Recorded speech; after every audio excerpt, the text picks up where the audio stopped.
Bonsoir et bienvenue à l'émission Le Micro du Soir. Aujourd'hui, je reçois Carmen Ionescu, directrice de l'agence de presse Rador, où elle a fait la plus grande partie de sa carrière. Parfaite francophone, détentrice d'un master et d'un doctorat de l'université Paris 3 Sorbonne Nouvelle, Carmen Ionescu a aussi publié de nombreux textes et articles, évidemment, en tant que journaliste.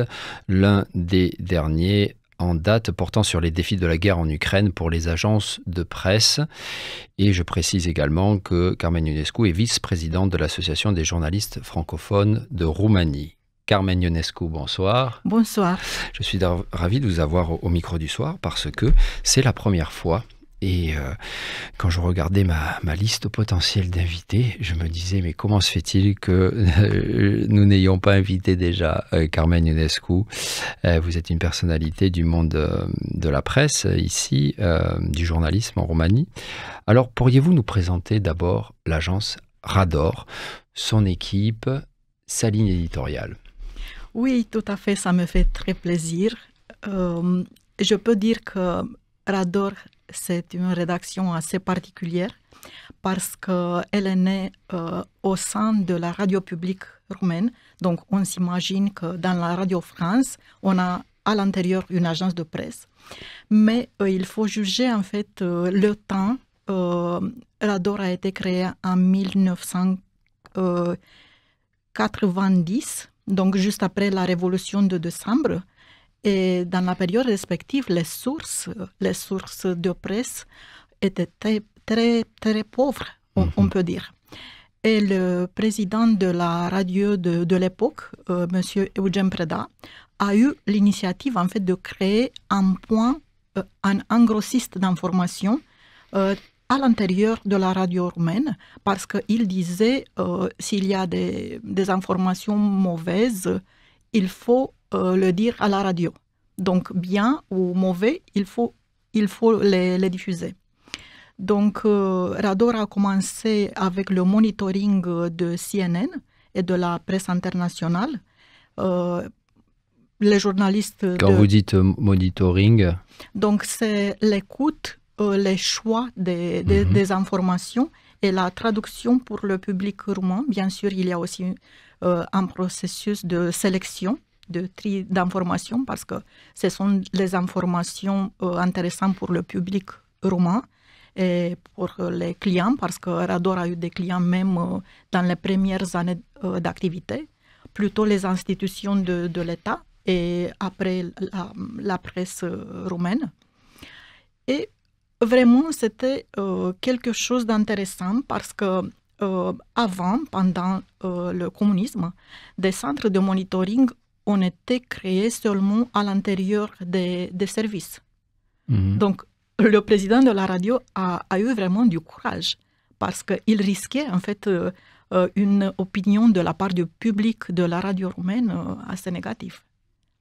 Mais il a eu du succès et Rador a eu comme modèle au début Caversham, le centre de monitoring de BBC.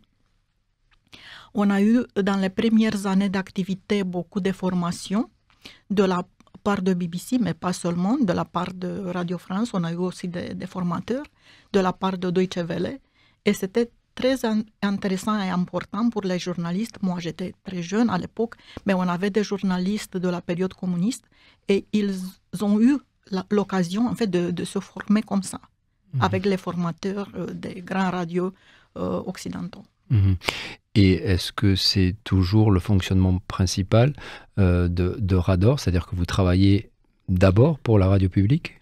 Oui, on travaille d'abord pour la radio publique et on a aussi en fonction de collecte de nouvelles. Parce que par exemple, notre flux général d'informations, comme pour toutes les agences, nous avons dans le flux des informations de la part des rédacteurs, reporters de Radio Roumanie Actualité, par exemple, notre principale antenne, mais aussi des informations des autres antennes de la radio roumaine. On a aussi un flux des informations locales de la part des stations régionales de Radio Roumanie. Donc, on fait aussi la collecte, mais on fait aussi le travail des collectes d'informations étrangères surtout. Donc, on reçoit et on diffuse dans notre réseau. Vous diffusez également pour le public directement? Pour le public, très peu, mais pour nos clients, oui. Quand vous dites vos clients? Par exemple, ce sont des médias roumains, comme toutes les agences, et on a aussi les bureaux de presse de plusieurs institutions de l'État. Par exemple, l'administration présidentielle, le gouvernement, le ministère des Affaires étrangères. Et comment vous vous différenciez d'Agerpress? On a cette partie de monitoring, donc on est vraiment... qui est l'agence de presse nationale. Oui, voilà. Comme c'est l'équivalent de l'AFP, en fait. Vous pourriez dire ça en Roumanie, Agerpress? Agerpress, c'est l'équivalent de l'AFP. L'agence France Presse. Oui, parce que c'est l'agence nationale. Ils ont eu en fait des liens. Oh là là, ça c'est mon sujet préféré. On peut discuter jusqu'au demain. Donc, oui. On va aborder plusieurs angles là-dessus. Oui. En fait, la première agence de presse en Roumanie a été créée par Avas, donc l'ancêtre de l'AFP. Et on a une très longue et belle tradition de coopération. Et donc, la spécificité, encore une fois, de Rador par rapport à Agerpress, c'est que votre premier client, c'est quand même la radio de Roumanie, la radio publique roumaine. Oui. Et notre partie de monitoring, c'est aussi assez spécifique. Alors, je mentionnais en introduction que vous aviez récemment écrit un article sur les défis de la guerre en Ukraine pour les agences de presse. Alors, précisément, ces défis dans le traitement de cette guerre en particulier, quels sont-ils? Oh là là, oui, c'était vraiment très difficile pour les agences de presse du monde entier, parce que les agences de presse sont les maîtres de la vérification des nouvelles, des informations. On ne donne pas en fait une information non vérifiée, on va dire, parce que par exemple, si Rador donne une information qui n'est pas bien vérifiée, après, ça fait boule de neige, oui. Oui, 4 millions d'écouteurs de nos antennes, par exemple, vont être touchés tout d'un coup. Et aussi, tous les autres clients, c'est très difficile. Imaginez-vous l'AFP, qui a des centaines de bureaux dans tout le monde et des milliers de clients dans tout le monde. Donc, ça touche vraiment énormément. Et qu'est-ce qu'on a fait pendant la guerre? Parce qu'on a eu vraiment beaucoup de mal à vérifier les informations. Au début de la guerre, 2 ou 3 semaines, la Russie, en fait, a avancé une loi. Finalement, c'était un projet, mais après, c'était une décision, en fait, de rejeter les correspondants de la presse étrangère. Ils ont coupé, en fait, l'accès de plusieurs médias. Et du coup, on s'était dit, tiens, on n'a pas de source directe. Radio Roumanie a eu un correspondant, mais malheureusement, il avait très mal. On a dû le retirer, de point de vue physique, on va dire. Donc, il a été retiré aussi. Et on est resté comme ça. Donc, on avait Reuters, l'AFP en quelque sorte, parce que l'AFP aussi a eu quelques problèmes. Et on s'était dit, tiens, on doit vérifier les informations. Et comment on a fait?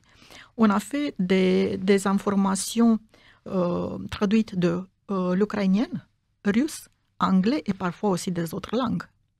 Donc d'agences ukrainiennes? D'agences ukrainiennes ou par exemple des communiqués de presse des institutions importantes de ce pays, aussi de Russie. On a dû vérifier aussi la presse indépendante de Russie. C'est très peu, par exemple Medusa, mais c'est vraiment très peu. Et en Ukraine, il en reste encore un petit peu de la presse indépendante? Oui, je pense que oui. Mais il faut faire attention vraiment parce que, bien sûr, il y a les intérêts de guerre des deux parties. Donc, il faut vraiment faire attention. Et on a dû, en fait, c'est difficile à dire ça, mais on a fait ça, nous, et aussi Reuters, France Presse. On a dû mettre des disclaimers, donc des petits textes en disant voilà, c'est une information qu'on ne peut pas vérifier de sources indépendantes. Et ça, c'est de jamais vu. Dans le monde des agences de presse, c'est de jamais vu. Dans leur histoire, Donc, ils ont commencé en France en 1835. Ils n'ont jamais fait ça. J'ai vu plusieurs archives, c'était mon sujet de thèse. Donc, j'ai vu plusieurs archives, je sais, ils n'ont pas fait ça. Et dans d'autres conflits, ça ne s'est jamais produit? C'est la première fois. Qu'il y a véritablement oui. un manque de vérification, enfin un manque de possibilité de vérifier. Des possibilités de vérifier, et c'était aussi la propagande russe. À cause de la propagande russe. Oui, qui a beaucoup influencé. Et en parlant de ça, justement, de propagande, vous, au-delà de cette guerre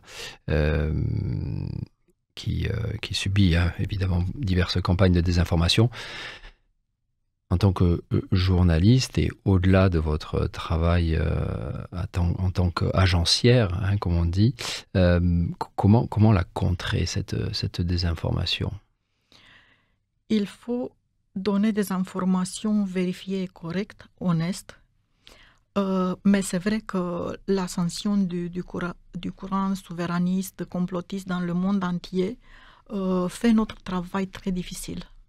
Très difficile, parce qu'on nous dit vous n'êtes pas correct, même si l'information a été vérifiée, elle est honnête.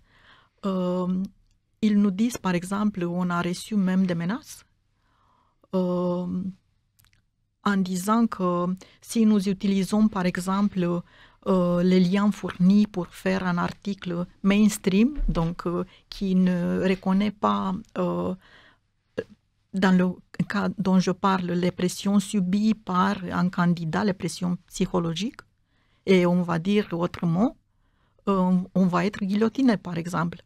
Donc, il y a aussi les menaces d'un part, mais il y a aussi les problèmes pour le public qui ne veut plus croire à nos informations. Mais on n'a pas de chance, nous devons continuer à donner des informations honnêtes. En fait, c'est aussi le rôle d'une agence de presse. Et d'éduquer aux médias aussi. Oui. L'éducation aux médias, c'est devenu quelque chose de très important. Oui, pour que les gens puissent discerner. Oui. Carmen Ionescu, je vais vous poser une question de journaliste à journaliste que je vais vous avouer, je n'ose pas trop poser parce que ça veut dire remettre en cause un petit peu la façon dont on fait notre métier. Quand on voit la progression des extrémismes, comme vous l'avez mentionné un peu partout en Europe, et pas seulement en Europe, je me dis que quelque part, et vous allez me dire si vous êtes d'accord ou pas, nous les journalistes, la presse de façon générale, portons une part de responsabilité. Sans être les principaux responsables de cette montée des radicalisations, nous n'avons peut-être pas su comprendre les frustrations. Nous n'avons peut-être pas su transmettre de façon profonde et pérenne les valeurs démocratiques chères à la plupart des grands médias européens. Voilà, j'ai posé la question. Qu'en pensez-vous? Est-ce que vous êtes relativement d'accord avec ça? Je pense que des fois, il faut aussi prendre du recul nous-mêmes et se dire, mais comment se fait-il, depuis la fin de la Deuxième Guerre mondiale, il y a quand même, surtout en Europe, une presse libre qui a réussi, même avec ses imperfections, à se développer. Comment se fait-il qu'on en soit arrivé là? Quelque part, il y a quelque chose qu'on a mal fait. Oui, je suis d'accord avec ça. Nous avons aussi une responsabilité et il faut bien assumer notre responsabilité. Je pense que, en fait, nous avons pris la démocratie comme quelque chose de pérenne, comme quelque chose qu'on ne peut pas perdre. Et on a parlé de ce point de vue. On n'a pas...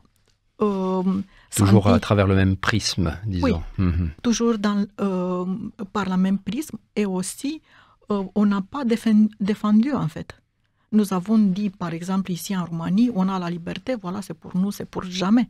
Mais non, c'est pas ça. Et on observe, en fait, les dernières années qu'il faut défendre. Il faut défendre les valeurs, il faut défendre même la valeur suprême, la liberté d'expression, la liberté, je ne sais pas, de travail, de diversité, de tout ça. Mais en amont, c'est-à-dire quand on pense à nos lecteurs, à nos auditeurs, à nos spectateurs. Est-ce que, selon vous, un travail, je dirais presque d'études psychologiques à qui on s'adresse aurait dû être fait précisément pour mieux comprendre les gens de façon générale et comprendre que on ne peut pas s'adresser de la même façon avec tout le monde. Je ne sais pas, mais moi personnellement j'essaie de me poser ce genre de questions. Comment se fait-il qu'on n'a pas su calmer les frustrations? Oui, c'est vrai, on n'a pas été attentif à ça. C'est vrai. On n'a pas vu en fait l'ascension. D'une façon peut-être, j'irais presque jusqu'à dire un peu non pas arrogante, mais vous voyez ce que je veux dire. Il y a certaines critiques qu'il faut écouter de ce journalisme un peu supérieur, très intellectuel et qui s'intéresse aux questions sociétales, mais qui peut-être n'a pas fait preuve de suffisamment de psychologie, encore une fois, vis-à-vis des lecteurs. Oui, c'est une vrai. Question que je me pose, hein. Je ne l'affirme pas. Mais... Non, c'est normal. Moi, je me suis rendu compte de ça parce que pour les agences, on n'a pas en fait un contact direct avec les lecteurs de dépêches, seulement sur le site, mais on n'a pas en fait un lien direct. Mais votre travail est autre, mais oui, c'était une question à la journaliste. Hein, oui, mais en tout cas, je me dis que les chercheurs ont eu en fait l'instant avant Quand nous, vous dites les chercheurs, les chercheurs en com, les chercheurs des sciences de l'information et de la communication. Oui, les chercheurs en sciences sociales de façon générale. Oui. Et on a eu un colloque ici en Roumanie avec plusieurs chercheurs de France, environ 40 chercheurs de France. Et je peux dire qu'ils sont aussi très, très curieux du phénomène. Et il y a des dizaines de chercheurs qui maintenant analysent les phénomènes des dernières années et surtout le phénomène de premier tour des élections présidentielles ici en Roumanie. Le phénomène de radicalisation et tout ça, vous parlez de ça. Oui, parce qu'ils veulent savoir exactement ça. Comment on a eu ce phénomène sans se rendre compte. Je suis content de vous entendre dire ça parce que c'est une question que j'ose à peine parfois me poser à moi-même, mais il faut faire le bilan je pense, il faut avoir le courage de prendre du recul et se dire mais comment se fait-il qu'on en soit arrivé là? Encore une fois, les médias ne sont pas la cause principale de tout ça, je ne pense pas en tout cas. Revenons à votre agence Rador. J'ai pu observer que l'intégration de l'intelligence artificielle était devenue une priorité pour plusieurs grandes agences internationales. Je pense notamment à l'agence France Presse. Qu'en pensez-vous? Comment vous situez-vous par rapport à l'IA, l'intelligence artificielle, en ce qui concerne Rador, et vous, plus personnellement, en tant que journaliste, est-ce que vous êtes plutôt craintive, optimiste? Moi, je suis optimiste parce que je pense que c'est vraiment une opportunité technologique. Les agences de presse ont su, pendant le temps, utiliser les dernières technologies pour être les plus rapides du monde, concernant bien sûr la transmission de l'information. Donc, je pense qu'il faut intégrer l'intelligence artificielle, mais on doit en fait contrôler tout le temps le produit fourni par l'intelligence artificielle.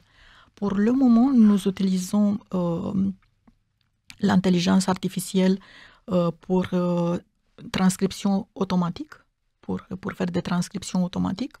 Ça réduit beaucoup le temps. Oui, c'est-à-dire que maintenant, par exemple, il y a des logiciels qui vous permettent, vous rentrez votre son MP3 ou dans un autre format, et puis vous avez la transcription directement. Bon, ça dépend un petit peu de l'élocution aussi de la personne. Hein. Des fois, ça peut être un double travail. Oui, mais, tout à fait. Vous pensez pas Tout à fait, mais je sais pas. Mais de façon générale, de façon générale, ça marche. Et c'est de dernier temps, parce qu'en roumain, on n'a pas eu en fait un soft bien fourni pour la transcription en roumain.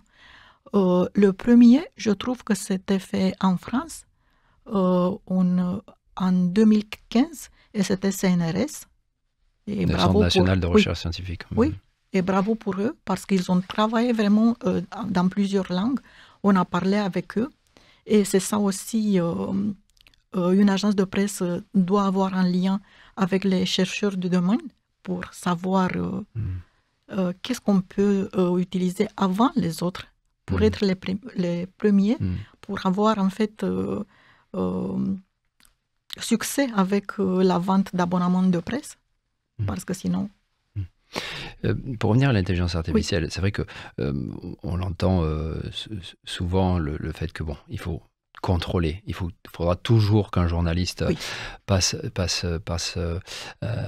après le traitement de l'information par l'intelligence artificielle avant d'envoyer, de diffuser l'information. Mais on est presque arrivé, on y est peut-être déjà, mais l'intelligence artificielle va faire un travail, on peut le dire, on peut l'affirmer déjà, parfait, notamment en ce qui concerne des dépêches d'agences de presse, très rapidement. C'est-à-dire qu'on va se retrouver dans une situation où ce contrôle, en tout cas pour les dépêches d'agences, va être presque même plus une formalité, ça va plus être nécessaire. Donc on voit comment le métier de journaliste va nécessairement est déjà en train de changer, mais on se dit aussi, quand on voit comment l'intelligence artificielle aujourd'hui écrit des romans et peut faire preuve d'une certaine intelligence émotionnelle également, donc on se dit que au-delà du discernement, ce sera plutôt une question de choix. Est-ce que vous voulez un journalisme fait par des humains, ou alors est-ce que vous voulez un journalisme fait par l'intelligence artificielle? On en est presque là aujourd'hui. On n'a pas, en fait, on n'a pas utilisé l'intelligence artificielle générative des dernières générations pour écrire vraiment les dépêches. Ici, je trouve que c'est un risque, parce qu'on ne peut pas bien contrôler, en fait, les sources utilisées par l'intelligence artificielle finalement pour donner notre dépêche. Pour le moment, on n'est pas très sûr de ça. Mais on va y arriver, vous voyez ce que je veux dire. À un moment donné, l'intelligence artificielle sera capable de se controller elle-même. C'est déjà même le cas. Donc, oui. Ça va être très prochainement. Et aussi, il y a un autre aspect, l'utilisation de l'intelligence artificielle dans le contrôle des fake news, on va dire. Nous avons créé un groupe qui s'appelle România Tchèque, avec un formateur français. C'est le doyen de l'école de journalistes de Tours, Laurent Bigot. Donc, on a fait plusieurs cours. Et après notre formation, on a fait même hier, on fait toujours des cours pour nous mettre au niveau avec la technologie de dépistage des fausses images. Oui. Non, évidemment, elle sera très utile, et elle est déjà très utile, cette intelligence artificielle, évidemment. Mais je m'en sers également. Mais voyez ce que je veux dire. Je pense qu'à un moment donné, ce sera une question de choix. Est-ce qu'on veut de l'humain ou de l'artificiel? Enfin, je ne sais pas. C'est comme ça que je vois les choses. Et moi, personnellement, quand j'essaie de réfléchir me projeter en tant que journaliste dans les années qui viennent, j'essaie de me dire, mais quelle valeur ajoutée je vais pouvoir donner aux auditeurs, aux lecteurs. Il faut pouvoir aussi se poser ce genre de questions, non? Pensez pas? Oui, mais je pense que nous avons... Il y a de la marge encore. Oui, il y a de la marge. Et finalement, nous sommes les maîtres de l'intelligence artificielle. Finalement, nous décidons comment... Pour l'instant. Et combien, oui. Oui, je pense ça. Et on a toujours je sais pas, les émotions. Par exemple, les émotions, une sorte d'analyse, le tri personnel des sources. Je pense qu'on a de la chance encore. On sent, Carmen Ionescu, que vous aimez passionnément votre métier. Mais pourquoi? Dites-moi de façon un peu intime, pourquoi vous aimez ce métier de journaliste? Moi, j'ai voulu faire ça depuis mon enfance. J'utilisais le jardin de ma grand-mère pour me confectionner des micros, par exemple. C'est-à-dire des micros pour parler, par exemple les plantes. Ah, d'accord, oui. Voilà, donc je savais ça depuis longtemps. Et finalement, j'ai réussi, c'était mon rêve, parce que je voulais dire la vérité, je voulais parler aux gens. Et aussi, j'ai réussi ça avec l'aide de la France, parce que finalement, je suis allée en France, comme nos écrivains de l'époque. Ça, c'était en quelle année? Quand est-ce que vous êtes parti? Donc, comme je disais en introduction, oui, vous avez fait oui, master et doctorat. Oui, vous êtes resté combien de temps? Une année pour mon 2A, en Oui. fait, à Paris 3. Et après, j'ai fait des allers-retours Oui. pour ma thèse.